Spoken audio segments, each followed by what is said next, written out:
Welcome to the Rugby Obsession Deep Dive. I have to admit, I've been really looking forward to this one because we are tackling a subject that feels a bit like discussing the weather while you're standing in a hurricane. We're talking about the Springboks, the South African national team, and just their absolute stranglehold on World Rugby right now. Oh, it's less of a stranglehold, more of a total suffocation at this point. They're just everywhere. But, and this is the big twist, we're looking at them through the eyes of a man who knows a thing or two about building teams and, let's be honest, blowing them up. We're breaking down some very fresh, very spicy analysis from Eddie Jones. Well, one and only. So, just for some context for everyone listening, it's mid-February 2026. Eddie Jones is now the head coach of Japan. He was on the DSPN podcast with Martin Devlin a few days back around February 11th, and Planet Rugby ran a great piece on it. And Eddie, he didn't give the usual, South Africa's strong soundbite. He basically implied their whole empire is built on a fault line that is about to snap. That's a perfect way to put it. He's seeing a structural weakness in their dominance that almost nobody else is talking about. Right. So before we get into the weeds of tactical laws and kipping stats, I just want to make sure you're part of this community. If you love getting into the nitty-gritty of the game like this, you really need to subscribe to Rugby Obsession right now. It's the best way to ensure you never miss a breakdown. Go on, hit that button. Well, wait. It's worth it. Okay, let's set the scene. Because if you just look at the scoreboard, you'd think Eddie Jones sounds like a madman. Paint the picture for us. Where are the Springboks right now, early 2026? Well, if you're Rassie Erasmus, you are probably the happiest coach in history.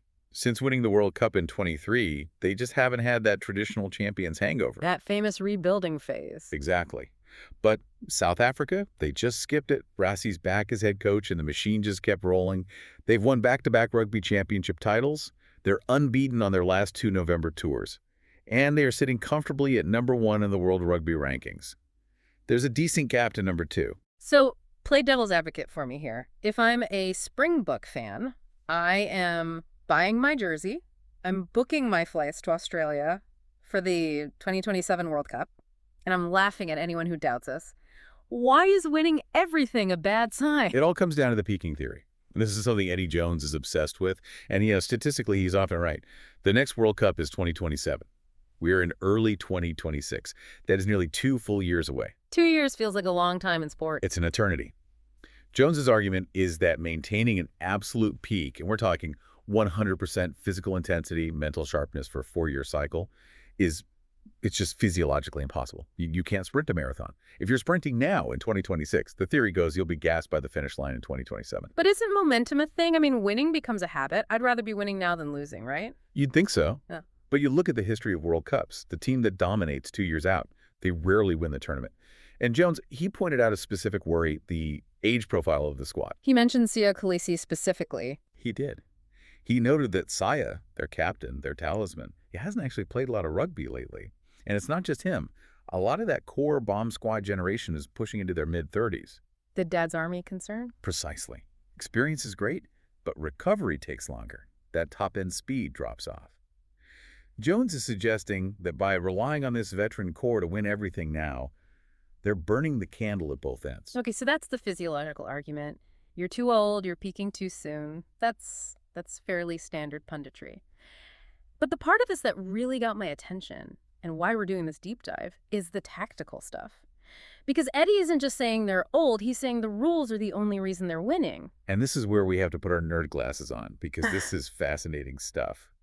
Jones argues that the current laws, specifically around the high ball, have created a market inefficiency that the Boks are exploiting better than anyone. Right, let's talk about the escort. It sounds like a diplomatic mission, but in rugby, it used to be a crucial tactic. Oh, it was. So go back a few years.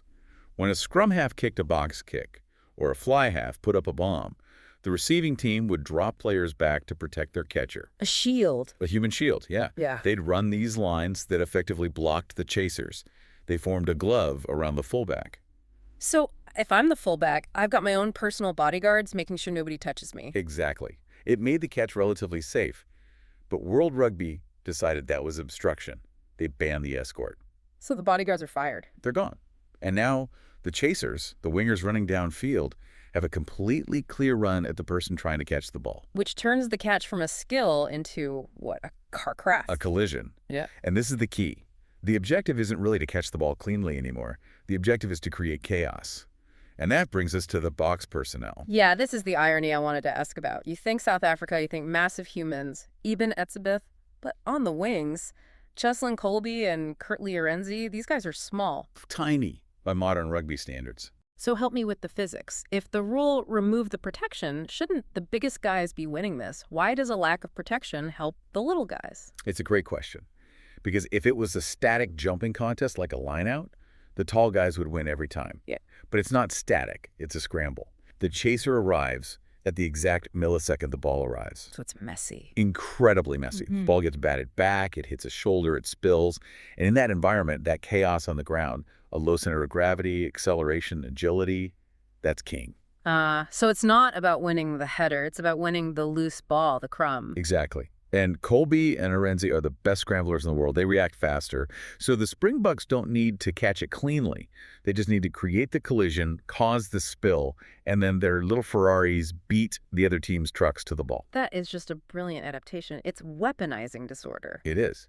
Jones also mentioned scrums. He thinks the officiating lets the Boks milk penalties, but the high ball, that's the real weapon. Okay, I want to pause for a second because I think this is so crucial for anyone watching the game. You might look at all the kicking and think it's boring, but what you're saying is it's a calculated mathematical strategy. It's pure math. And Eddie brought the stats to prove it. I saw these numbers and I honestly thought they were a typo.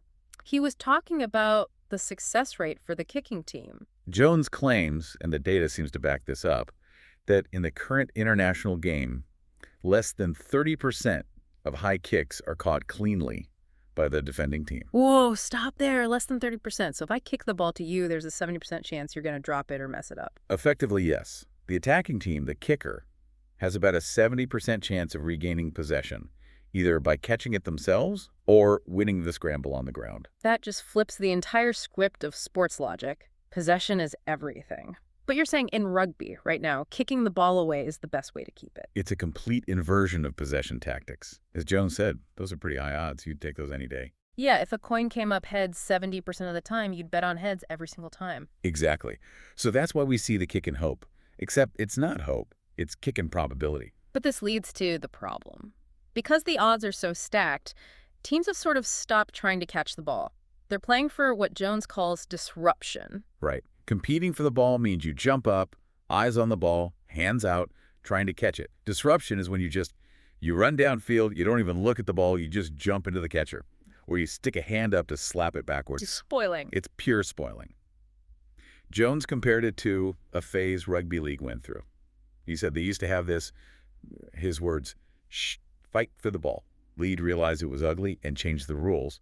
Jones is saying Union is in that ugly phase now. And this is where it gets really juicy. Because Eddie isn't just complaining. He's predicting a specific law change. And if it comes, he thinks it completely breaks the Springboks. He's calling for a disruption law. What would that look like? He wants World Rugby to mandate that a player must make a genuine attempt to catch the ball. A genuine attempt. That sounds a bit subjective for a referee. It is, but they know what it looks like. It means two hands reaching for the ball, eyes on the leather. If you jump, you're jumping to catch, not just to collide. If you just run in to slap it back, that's a penalty. Okay, before we get to the impact on the Boks, I'm just going to jump in with a quick reminder. If you're enjoying this tactical analysis and you want to know more about how the rules shape the game, please make sure you subscribe to Rugby Obsession. We do these breakdowns every week. We'd love for you to join us. So back to this disruption law. If this rule comes in, think about what happens. The pendulum swings again. Right. Right now it favors the chaser, the chaos. Correct. But if you force players to actually catch the ball cleanly, well, suddenly size matters again. Because now it becomes a proper jumping contest. Exactly. If you force Cheslin Kolbe to stand still, jump vertically, and try to catch a ball with two hands against the 6'4" fullback, who wins that contest? The big guy. Almost every time. Right. The disruption game allows small players to beat big players with speed and agility. A genuine catch game would favor height and reach. So Jones is arguing that if World Rugby introduces this law to clean up the look of the game, they are inadvertently depowering South Africa's single biggest weapon. That is the absolute core of his argument. He said, I think at some stage, World Rugby is going to have to bring in the disruption law. And when they bring that in, then there might be a bit of a change in the game again. It's so interesting because it frames the Boks not as this unstoppable force, but as a team that has perfectly optimized for a very specific set of rules. Which is a compliment, by the way. Smart teams adapt. Rassie Erasmus looked at the escort band and said, okay, we don't need tall wingers. We need fast, aggressive scramblers. And they won 2 World Cups with that philosophy. But if the rule changes, Then they have to reinvent themselves all over again. And doing that, 18 months out from a World Cup with an aging squad, that is a massive, massive challenge. it's like being the best Formula One team because you built the best engine, and then the organizers say, next year we're changing the engine regulations. That is a perfect analogy. Mm-hmm. And Jones knows this. He's seen these cycles. Mm-hmm. He knows World Rugby hates it when the game looks messy on TV. Clean catches and running rugby are good for the brand. The political pressure is there to change the law. Is there a part of you that thinks Eddie is just, playing mind games here? With Eddie, always. He never speaks without an agenda.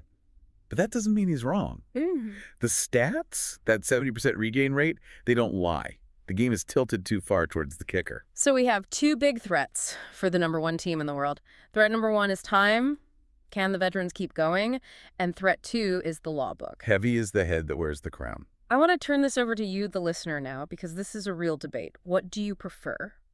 Do you like the current game, the scramble? Is watching a small guy like Kolbe steal a ball from a giant a highlight for you? Or do you agree with Eddie Jones? Is it too messy? Do we need a disruption law to force players to catch the ball properly? It's a tough one. I see the appeal of the chaos, but I also miss a clean, spectacular high ball take. I think we'll know the answer soon enough. Watch the next big tournaments. If referees start penalizing players for not looking at the ball, you'll know the shift has begun. And if that happens, you heard it here first, it is going to be a fascinating ride to 2027. Can the Boks evolve again? I would never bet against Rassie Erasmus, but the challenge is definitely real. We will be watching every tackle, every kick, and every referee decision right here. Before we sign off, one last reminder.